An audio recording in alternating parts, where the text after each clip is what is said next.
Shalom Alejen, la paz sea con ustedes. La siguiente lectura es tomada de la Biblia de estudio Tras las huellas del Mesías, con notas de Ken Dobson, publicada por la editorial Vida en 2016. Apocalipsis. Introducción. Autor. En 4 ocasiones, el autor se autoidentifica como Juan. Véase capítulo 1, versículos 1, 4 y 9, y capítulo 22, versículo 8. Ya desde la época de Justino Mártir, en el siglo II después del Mesías, se ha sostenido que este Juan era el apóstol hijo de Zebedeo. Ver Mateo 10, versículo 2. El libro mismo revela que el autor era judío, bien versado en las Escrituras, un líder de la Iglesia, bien conocido por las 7 congregaciones de Asia Menor, y una persona profundamente religiosa y del todo convencida de que la fe cristiana pronto triunfaría sobre las fuerzas demoníacas que estaban obrando en el mundo.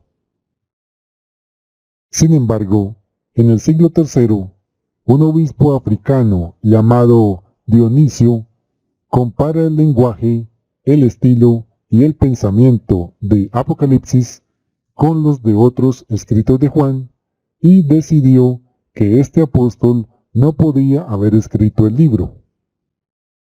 Sugirió que el autor era un tal Juan, el presbítero, o anciano, cuyo nombre aparece en otros escritos antiguos. Fecha. Apocalipsis se escribió cuando los cristianos entraron en un tiempo de persecución. Los 2 periodos que se mencionan con mayor frecuencia son la última parte del reinado de Nerón, entre el 54 y el 68 después del Mesías, y la parte final del reinado de Domiciano, entre el 81 al 96. La mayoría de los intérpretes datan el libro en torno al año 95. Ocasión. Dado que las autoridades romanas de aquella época empezaron a forzar a la gente a adorar al emperador, los cristianos, que mantenían que Cristo y no César era el Señor, se enfrentaron a una hostilidad creciente. A los creyentes de Esmirna se les advierte contra la inminente oposición. Véase capítulo 2, versículo 10. Y a la iglesia de Filadelfia se le habla de una hora de prueba que está por caer sobre el mundo. Capítulo 3, versículo 10. Antipas ya había dado su vida. Capítulo 2, verso 13, junto con otros. Capítulo 6, verso 9. Es probable que a Juan se le hubiese exiliado a la isla de Patmos, tal vez el enclave de una colonia penal romana, por sus actividades como misionero cristiano. Dentro de la iglesia, algunos abogan por una política de transigencia. Véase capítulo 2, versículos 14 y 15 y versículo 20. Algo que tiene que corregirse antes de que su sutil influencia pueda socavar la determinación de los creyentes de mantenerse firmes en los peligrosos días que tienen por delante. Propósito. Juan escribe para alentar a los fieles a resistir con absoluta determinación a las exigencias de la adoración del emperador. Informa a sus lectores que la hora de la verdad entre Dios y Satanás es inminente. Juan difumina las líneas entre Satanás y el Imperio Romano. Satanás aumentará su persecución de los creyentes, pero ellos deben permanecer fieles incluso hasta la muerte. Están sellados contra cualquier daño espiritual, y pronto serán justificados cuando Cristo regrese, cuando los impíos sean destruidos para siempre, y cuando el pueblo de Dios entre en una eternidad de gloria y de bienaventuranza. Juan insta a la comunidad cristiana a que permanezca pura, sobre todo en los asuntos de la comida y de la pureza sexual, frente a la creciente influencia externa grecorromana y la transigencia cristiana interna con las prácticas paganas. En cada capítulo, los temas, las imágenes y las esperanzas son profundamente judíos y, al mismo tiempo, están centrados en Cristo como el Mesías. Forma literaria. Para comprender adecuadamente Apocalipsis, el lector debe reconocer que es un tipo de literatura distinta. Pertenece al género apocalíptico, una clase de literatura altamente simbólica. Había también otros libros apocalípticos presentes, muchos de los cuales eran judíos y bien conocidos en el siglo I. Aunque sus visiones puedan parecerle un tanto estrambóticas al lector occidental, el libro proporciona afortunadamente numerosas claves para su propia interpretación. Abro paréntesis. Por ejemplo, las estrellas son ángeles, los candeleros son iglesias. Capítulo 1, verso 20.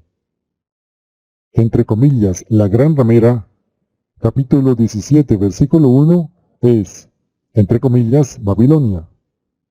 Entre corchetes, Roma. Capítulo 17, verso 5 y versículo 18. Y la Jerusalén celestial es la esposa del Cordero. Capítulo 21, versículos 9 y 10. Juan está escribiendo dentro de la extensa herencia de la antigua literatura visionaria judía que empezó con los profetas. Rasgo distintivo. Un rasgo distintivo es el uso frecuente del número 7, 52 veces. Hay 7 bienaventuranzas. Capítulo 1, verso 3. 7 iglesias. Capítulo 1, versículos 4 y 11. 7 espíritus. Capítulo 1, versículo 4. 7 candeleros de oro. Capítulo 1, versículo 12. 7 estrellas. Capítulo 1, versículo 16. 7 sellos. Capítulo 5, verso 1. 7 cuernos y 7 ojos. Capítulo 5, versículo 6. 7 trompetas. Capítulo 8, versículo 2. 7 truenos. Capítulo 10, versículo 3. 7 señales. Capítulo 12, versículos 1 y 3. Capítulo 13, versículos 13 al 14. Capítulo 15, versículo 1. Capítulo 16, versículo 14. Y capítulo 19, versículo 20. 7 coronas. Capítulo 12, versículo 3. 7 plagas. Capítulo 15, versículo 6. 7 copas de oro. Capítulo 15, versículo 7. 7 colinas. Capítulo 17, versículo 9. Y 7 reyes. Capítulo 17, versículo 10.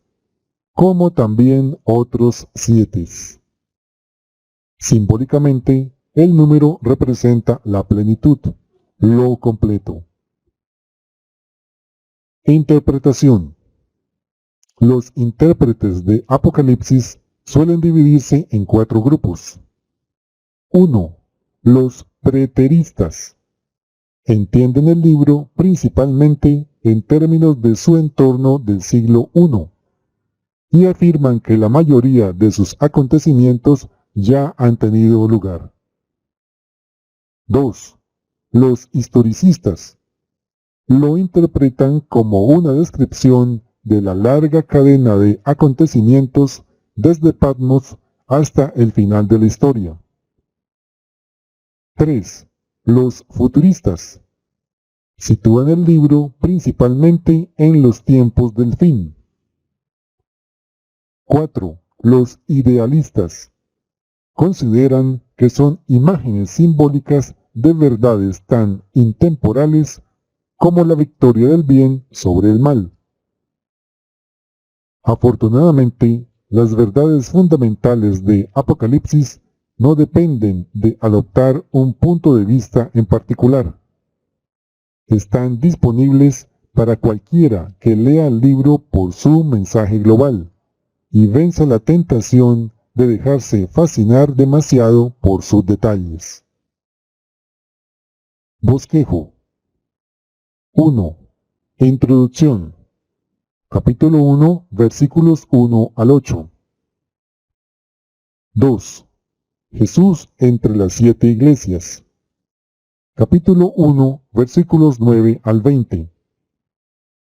3. Las cartas a las 7 iglesias. Capítulos 2 y 3. 4. El trono, el rollo y el cordero. Capítulos 4 y 5.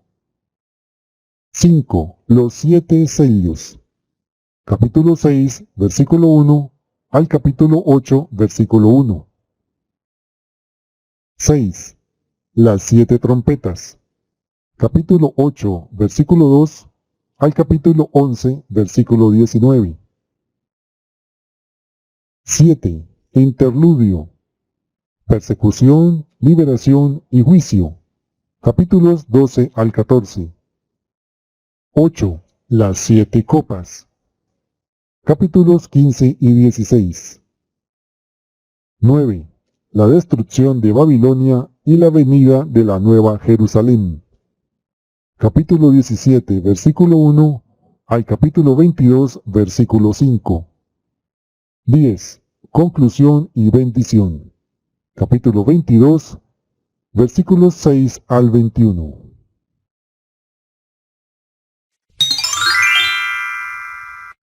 Suscríbete a este canal. Mi Torá es el amor. Y recuerda activar la campana en la opción todos. Así YouTube te notificará cuando subamos un nuevo vídeo y no te lo perderás. Y si estas enseñanzas te han servido para tu vida espiritual, considera compartir este vídeo con otras personas. Asimismo, dale pulgar arriba y compártelo. Muchas gracias por tu atención. Shalom. Te bendiga Adonai y te guarde en el nombre de Yeshua nuestro Mesías. Amén y amén.